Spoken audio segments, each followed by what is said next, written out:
আশির সিরাপের বিরুদ্ধে অ্যাকশন। বনগাঁয়ে 625 বোতল ফেন্সিডিল উদ্ধার হয়েছে। বনগাঁর উত্তর কালুপুরে ব্যবসায়ীর বাড়িতে পুলিশের হানা, 25 পেটি ফেন্সিডিল, 80,000 টাকা নগদ উদ্ধার হয়েছে। ব্যবসায়ী আর তার বাবা গ্রেফতার। অনিরুদ্ধ রয়েছে সঙ্গে, আরো জানাবে অনিরুদ্ধ। দেখো মিমি, গতকাল বনগাঁ থানার পুলিশ গোপন সূত্রে খবর পেয়ে কালোপুর এলাকায় হানা দেয় এবং সেখানে হানা দিয়ে এই ব্যবসায়ীর বাড়ি থেকে 25 পেটি ফেন্সিডিল উদ্ধার করেছে। এই নিষিদ্ধ কাপ সিরাপ উদ্ধার করবার পরে তাদেরকে জিজ্ঞাসাবাদ করে তারা জানতে পেরেছে যে তারা ব্যবসা করবার জন্যই এই কাপ সিরাপ তাদের বাড়িতে মজুত করেছিলেন এবং এই ঘটনায় রীতিমতন বাড়ির মালিক, তার ছেলে এবং আরো এক ব্যক্তিকে গ্রেফতার করেছে বনগাঁ থানার পুলিশ এবং ধৃতদেরকে আজ বনগাঁ মহকুমা আদালতে পাঠাবে পুলিশের পক্ষ থেকে। পুলিশ সূত্রে খবর। ধন্যবাদ।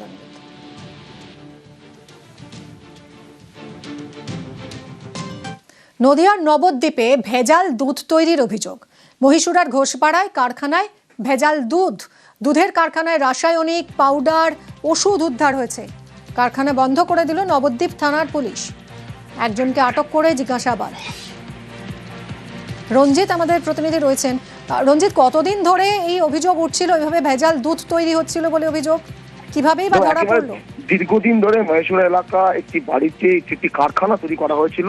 সেখানে দীর্ঘদিন ধরে ভেজাল দুধ তৈরি করা হচ্ছিল বলে এমনটাই অভিযোগ করা যাচ্ছে এবং যেটা অভিযোগ করা হচ্ছে যে বিভিন্ন রাসায়নিক পাউডার দুধের মাধ্যমে সেখানে দুধ তৈরি করে সেখানে প্যাকেটজাত করে অন্য জায়গায় সাপ্লাই করা হয়, এমনটাই কিন্তু অভিযোগ রয়েছে। পাশাপাশি সেখান থেকে প্রচুর পরিমাণে রাসায়নিক দ্রব্য, পাশাপাশি গুঁড়ো দুধও কিন্তু উদ্ধার করেছে পুলিশ এবং গতকাল রাতেই কিন্তু কারখানাটি বন্ধ করেছে এবং একজনকে আটক করে জিজ্ঞাসাবাদ চলছে। এর সাথে আরো কারা যুক্ত রয়েছে কিনা। প্রশ্ন উঠছে যে যেখানে গরুর দুধের মতো বিষয় রয়েছে সেখানে সেই দুধ কিভাবে ভেজাল তৈরি করে মার্কেটে ছাড়া হচ্ছে সেটা নিয়ে কিন্তু প্রশ্ন হচ্ছে। ইতিমধ্যে পুলিশ তদন্ত শুরু করেছে। ধন্যবাদ। কালবাড়ার এখানে ভেজাল দুধের কারখানা চলছে। আমরা আসি এবং দেখি যে এখানে প্রকৃতপক্ষে একটা ভেজাল ব্যবসা চলছে, যেখানে 20 লিটার ভালো দুধ আর বাদ বাকি যে 100 লিটার দুধ তৈরি হয় তার 80 লিটার দুধ হচ্ছে ভেজাল। এটা মিশানো হয় ছানার জল, কেমিক্যাল, মেডিসিন, অ্যাসিড এসব মিশিয়ে তৈরি করে এইগুলো বাজারে ছাড়া হয়।